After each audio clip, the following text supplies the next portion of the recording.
পয়গম্বর মূসা নবীর জামানায় একবার বৃষ্টি হইতেছিল না। পয়গম্বর মূসা আলাইহিস সালাম যখন তাদেরকে নিয়ে নামাজের জন্য বসে গেলেন ময়দানে, নামাজ পড়ার পরে ফলে ওহী আসলো, নামাজ কেন বৃষ্টি হইতেছে না? ওই সময় আল্লাহর তরফ থেকে জিবরাইল আমিন আয়েশা জানায় যায়, পয়গম্বর আপনার এই মজলিসে এমন একটা মানুষ আছে, ওই মানুষটা এমন এমন গুনাহ করেছে, এই জন্য আমি আল্লাহ আসমান থেকে রহমতের বৃষ্টি বন্ধ করে দিয়েছি। এই জন্য পয়গম্বর মূসা দাঁড়াইয়া জাতির সামনে ভাষণ দিয়ে বললেন, ভাই আপনাদের মধ্যে কে আছে এমন এমন গুনাহ করেছেন, আপনি যদি দেখেন আল্লাহর হস্তে এই জায়গা থেকে আপনি উঠে যান। রব বলেছে আপনার জন্য নাকি বৃষ্টি হচ্ছে না, গোটা জাতি আপনার জন্য কষ্ট করতেছে, আমাদের গবাদি পশুগুলা কষ্ট করতেছে। এমনভাবে পয়গম্বর মূসা যখন জাতির সামনে বলে দিলেন, এমন গুণগুলা কার ভিতরে আছে, তার ভিতরে এবার আঘাত করলো ভালো করে। লোকটা এবারে ফিকির করলো, হাইরে এই ভরপুর মজলিসে যদি আমি উঠে যাই, এই ভরপুর মজলিস থেকে যদি আমি চলে যাই, গোটা জাতি আমাকে চিনবে, গোটা জানি আমাকে ভালো করে চিনে রাখবে। আমি এমন এমন গুনাহ করেছি, রব আমার জন্য ওহী পাঠিয়ে দিয়েছে। সমস্ত মানুষ যখন ওই ময়দানে উকি ঝুঁকি মারতেছে, কে এখান থেকে উঠে তার চেহারাটা দেখার জন্যে, এমত অবস্থায় ওই ব্যক্তি সকলে যখন এই দিক সেই দিক উকি ঝুঁকি মারতেছে, ওই ব্যক্তি তার গাড়টা নিচে নামাইয়া ওই ব্যক্তি সঙ্গে সঙ্গে তার মাথাটাকে অবনত করাইয়া এবার মালিকের সামনে কদমকে সুন্দর করে নামাইয়া বলল, মালিক যেই গুনাহ করেছি তুমি ছাড়া কেউ জানো না, আল্লাহ আমি তোমার কাছে খালেস নিয়তে তওবা করলাম, আজকের পর থেকে আমি কোনো গুনাহ করব না। আল্লাহ তুমি আমার সমস্ত গুনাহগুলিকে মোচন করে দাও, আমার সমস্ত গুনাহগুলিকে মাফ করে দাও। শুনেছি তুমি নাকি বান্দার গুনাহগুলা মাফ করতে ভালোবাসো। এই কথা বলার পরে আল্লাহ জানতে পারলেন, আল্লাহ জানেন তার তওবা ছিল একেবারে সহি। এই জন্য আল্লাহ পাক রব্বুল আলামিন সঙ্গে সঙ্গে তার তামাম জিন্দেগির গুনাহগুলা মাফ করে দিলেন। আমার আপনার জীবনে তওবাটা কেমন জরুরি, তওবাটা কেমন জরুরি। আল্লাহ বলেন কোরআনের এক জায়গায়, আমি এই মানুষকে যখন বানাইতে চাই, তারপরে ফেরেশতাদের সাথে যখন আমি পরামর্শে বসি, তারা বলতেছে, আল্লাহ আমরাই তো আপনার প্রশংসা করি, আমরাই তো আপনার তাসবিহ জপি, মানুষকে কেন বানাতে হবে, তারা তো রক্তপাত করবে।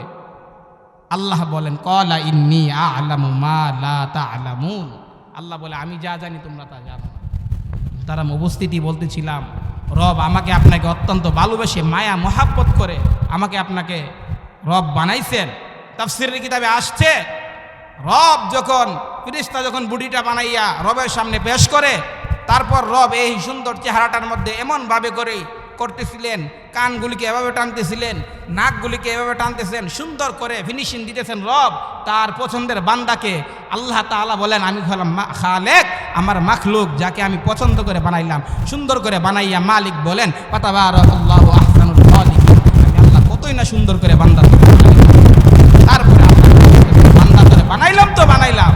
মনে রাখো, আমি তোমাকে বানানোর পর যখন তুমি জমিনে চইলা যাইবা, হয়তো বা নবী পাইবা বা নবী পাইবা না, যখন তুমি কাউকে পাইবা না, দিশাহারা হইয়া যাইবা, শয়তান তো 24 ঘন্টা পিছনে আসে, না বান্দা তুমি আমি রব থেকে দূরে চইলা যাইও না, যাই করো তুমি দিন শেষে আমি রবের জন্য ইস্তেগফারটা তুমি রাইখা দিও, আমি আল্লাহ তোমার তামাম জিন্দেগির গুনাহ মাফ করে আবার কাছে নিয়ে আসবো। বলেন না সুবহানাল্লাহ।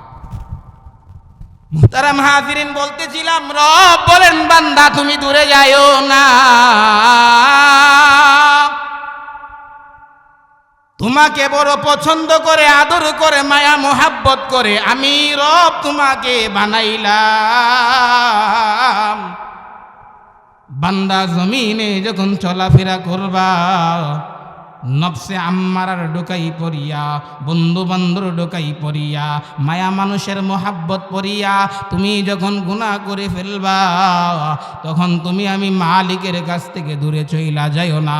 তুমি আমার মালিকের দিকে দূরে চইলা গেলে আমি মালিক তোমার জন্য যেই জান্নাত বানাইছি ওই আলিশান জান্নাতে যেতে পারবা না। যেই দুনিয়ায় আছো সেই দুনিয়াটা ক্ষণস্থায়ী, সেই দুনিয়াটা স্থায়ী না। এই জন্য তুমি আমি রবের রবের কাছে ফিরে আসো। ফাকুল তুস্তাগফিরু রাব্বাকুম, তোমরা তোমাদের রবের নিকট ইস্তেগফার করো, তোমরা তোমাদের রবের নিকট অনুতপ্ত হইয়া যাও, তোমরা তোমার রবের নিকট চলে আসো। তোমরা যখন তোমার রবের নিকট চলে আসবে তখন আল্লাহ তাআলা তোমাদের তামাম জিন্দেগীর গুনাহ মাফ করে তোমাকে আবার সম্মানিত আসনে তোমাকে তার পবিত্র বান্দা বানাইয়া কাছে টেনে নিয়ে আসবে। এই জন্য পয়গম্বর বলেন, মান লাজিমাল ইস্তিগফার, যেই ব্যক্তি নিজের জীবনে ইস্তেগফারকে আবশ্যক বানাইবে, যেই ব্যক্তি ইস্তেগফারকে এমন ভাবে আঁকড়ে ধরবে, যেই ব্যক্তি নিজের জীবনের পথে চলার জন্য এক নাম্বার বন্ধু বানাইবে ইস্তেগফারকে। এরে বান্দা, মানুষ তো ভুল থেকেই হয়, মানুষের জানা অজানাই ভুল হয়ে যায়। তোমার যাই কিছু হয় না কেন, তুমি যখন ইস্তেগফারকে বন্ধু বানাইবা, যেমনটা আল্লাহর পয়গম্বর রহমাতুল লিল আলামিন বলেন, মান লাজিমাল ইস্তেগফার, কোনো ব্যক্তি যদি ইস্তেগফারকে বন্ধু বানায়া লয়, তখন আল্লাহ তাআলা বলেন সে যত গুনাহ করে থাকে রব বলেন তার জিন্দেগীর গুনাহগুলা মাফ করিয়া দেয়। এই জন্য রহমাতুল লিল আলামিন বলেন, মান লাজিমাল ইস্তিগফার জাআলাল্লাহু লাহু মিন কুল্লি যিকিন মাখরাজা ওয়া মিন কুল্লি হাম্মিন ফারাজা ওয়া রাযাকাহু মিন হাইসু লা ইয়াহতাসিব। মুহতারাম হাজিরিন, পয়গম্বর বলেন, মান লাজিমাল ইস্তিগফার, যেই ব্যক্তি ইস্তেগফারকে লাজিম বানায় নেই, যেই ব্যক্তি ইস্তেগফারকে আপন বানায় নেই, যেই ব্যক্তি ইস্তিগফারকে জীবন সঙ্গী বানায় নেই, যেই ব্যক্তি ইস্তিগফারকে নিজের সঙ্গ বানায় ফেলে, আল্লাহ তাআলা, আল্লাহর পয়গম্বর বলেন, ওই ব্যক্তিকে আল্লাহ তাআলা কি করে, মান লাজিমাল ইস্তিগফার জাআলাল্লাহু লাহু মিন কুল্লি যিকিন মাখরাজা, আল্লাহ তাআলা তার সমস্ত দুর্দশা পেরেশানি দূর করে দেয়।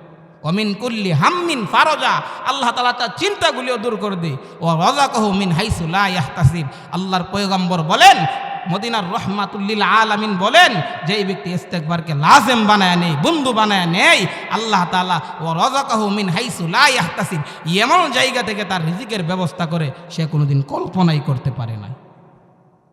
এই জন্য মুহতারাম হাজিরিন, আমি আপনাকে বলতে চাই, দুনিয়ার টেনশন পড়িয়া, সংসার লইয়া, ব্যবসা বাণিজ্য লইয়া, ও বিজয়নগর লক্ষ্মীপুর এলাকার বাবারা, আপনার ফ্যামিলির জন্য, আপনজনের জন্য কাজকর্ম করতে করতে একটা পর্যায়ে রব থেকে দূরে সরে যান। রবের তরফ থেকে মসজিদের মুয়াজ্জিন আপনাকে ডাকে, ফজরের সময় যখন হয়, রবের অন্যতম একটা কুদরতের মধ্যে একটা কুদরত হচ্ছে, রাতের অন্ধকার থেকে যখন দিনের আলো চলে আসে, ওই সময় মসজিদের মুয়াজ্জিন আপনাকে ডাকে, আসসালাতু খায়রুম মিনান নাওম। এমন ভাবে যখন বলে, বান্দা ঘুম থেকে নামাজের দিকে আসো, রবের দিকে আসো, মালিকের কুদরতি কদমে চলে আসো। বান্দা তুমি আসতে পারলা না, জোহরের সময় মুয়াজ্জিন ডাকলো, আসতে পারলা না, আসরের সময় ডাকলো, আসতে পারলা না, মাগরিবের সময় আসতে পারলা না, ইয়াশারের সময়ও আসতে পারলা না, দিন শেষে আবার যখন রাত্রে চলে যাও, মালিক বলে, বান্দা আমি তোকে এমন কোন নিয়ামত দেই নাই যেই নিয়ামতের পরও আমি রবের কাছে আসতে চাও না।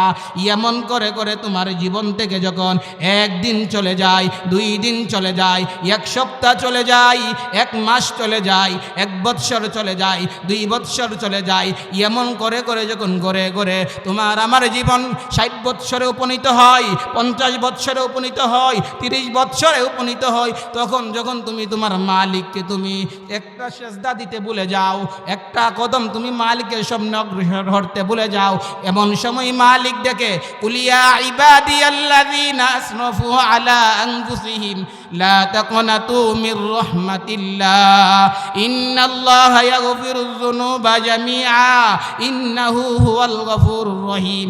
মালিক বলে, বান্দা যা গুনাহ করছো তো করছো, এবার আমার মালিকের দিকে চলে আসো, তোমার তামাম জিন্দেগীর গুনাহগুলো মাফ করে দিব। এই জন্য আমাকে আপনাকে ইস্তেগফার করতে হবে। ইস্তেগফার ছোট্ট একটা ঘটনা বলে শেষ করছি, ছোট্ট একটা ঘটনা। রব বলেন মালিকের প্রতি তুমি ইস্তেগফার করবা, মালিকের কাছে অনুতপ্ত হইবা, গুনাহ করেছ। কেমন ভাবে করবা? পয়গম্বর মূসা নবীর জামানায় একবার বৃষ্টি হইতেছিল না। পয়গম্বর মূসা আলাইহিস সালাম যখন তাদেরকে নিয়ে নামাজের জন্য বসে গেলেন ময়দানে, নামাজ পড়ার পরে ফলে ওহী আসলো, নামাজ কেন বৃষ্টি হইতেছে না? ওই সময় আল্লাহর তরফ থেকে জিবরাইল আমিন আয়েশা জানায় যায়, পয়গম্বর আপনার এই মজলিসে এমন একটা মানুষ আছে, ওই মানুষটা এমন এমন গুনাহ করেছে, এই জন্য আমি আল্লাহ আসমান থেকে রহমতের বৃষ্টি বন্ধ করে দিয়েছি। এই জন্য পয়গম্বর মূসা দাঁড়াইয়া জাতির সামনে ভাষণ দিয়ে বললেন, ভাই আপনাদের মধ্যে কে আছে এমন এমন গুনাহ করেছেন, আপনি যদি থাকেন আল্লাহর হস্তে এই জায়গা থেকে আপনি উঠে যান। রব বলেছে আপনার জন্য নাকি বৃষ্টি হচ্ছে না, গোটা জাতি আপনার জন্য কষ্ট করতেছে, আমাদের গবাদি পশুগুলা কষ্ট করতেছে। এমনভাবে পয়গম্বর মূসা যখন জাতির সামনে বলে দিলেন, এমন গুণগুলা কার ভিতরে আছে, তার ভিতরে এবার আঘাত করলো ভালো করে।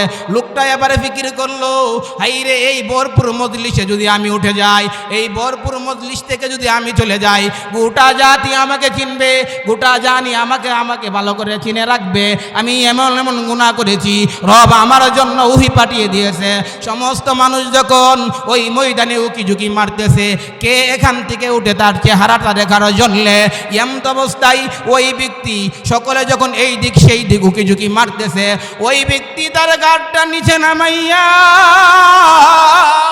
ওই ব্যক্তি সঙ্গে সঙ্গে তার মাথাটাকে অবনত করাইয়া এবার মালিকের সামনে কদমকে সুন্দর করে নামাইয়া বলল, মালিক যেই গুনাহ করেছি তুমি ছাড়া কেউ জানো না, আল্লাহ আমি তোমার কাছে খালেস নিয়তে তওবা করলাম, আজকের পর থেকে আমি কোনো গুনাহ করব না। আল্লাহ তুমি আমার সমস্ত গুনাহগুলিকে মোচন করে দাও, আমার সমস্ত গুনাহগুলিকে মাফ করে দাও। শুনেছি তুমি নাকি বান্দার গুনাহগুলা মাফ করতে ভালোবাসো। এই কথা বলার পরে আল্লাহ জানতে পারলেন, আল্লাহ জানেন তার তওবা ছিল একেবারে সহি। এই জন্য আল্লাহ পাক রব্বুল আলামিন সঙ্গে সঙ্গে তার তামাম জিন্দেগির গুনাহগুলা মাফ করে দিলেন। মুহতারাম হাজিরিন, সকল যখন উকিঝুঁকি মারতেছিলেন, কে লোকটাকে দেখবে, ওই দিক দিয়ে বান্দা তাওবা করলো, রব কবুল করলো, সঙ্গে সঙ্গে বৃষ্টি হইতেছে। সকলে আশ্চর্য হয়ে গেল, হাইরে বৃষ্টি আবার কিভাবে? এদিক দিয়ে তো পয়গম্বর বলছে যে বৃষ্টি হবে না, তো সর্বোপরি বলতেছিলাম। তারপরে আবার ওহী আসলো, হে আমার পয়গম্বর মূসা, আমি যেই ব্যক্তির কথা বলেছিলাম আপনার এই মজলিসে সকলে যখন উকিঝুঁকি মারে, ওই বান্দা আমার কাছে খাস নিয়তে এমনভাবে তাওবা করছে, রব আমি আর কোনোদিন গুনাহ করব না, আপনি আমাকে মাফ করে দেন, আপনি তো দয়ার সাগর, আপনি তো রহমান, আপনি আমাকে মাফ করে দেন, আপনি তো গফফার। এই কথা বলার সঙ্গে সঙ্গে আল্লাহর রহমতের মধ্যে জুস মেরে দেয়। আল্লাহ সঙ্গে সঙ্গে যখন বৃষ্টি নাজিল করে, তারপর আল্লাহ বলে যে এই যে এলাকা ভিত্তিক যারা ছিল, সঙ্গে সঙ্গে আল্লাহ তাআলা সকলের রহমতের বৃষ্টির মাধ্যমে আবার সুশান্তি ফিরে আসলো। মুহতারাম হাজির, এই জিনিসটাই বলতে চাইছি, এমন তওবা করবেন, তুবু ইলাল্লাহি তাওবাতান নাসুহা, রব যেন আপনার তওবাটাকে কবুল করে, এমন নিয়ত করবেন যেন আর কোনোদিন করবেন না। আল্লাহ পাক রব্বুল আলামিন আমাদের সমস্ত এই কথাগুলোকে আমাদের ভবিষ্যতের জরিয়া বানিয়ে দেয়। সকলে বলে আমিন। ওয়া আখিরু দাওয়ানা আলহামদুলিল্লাহ।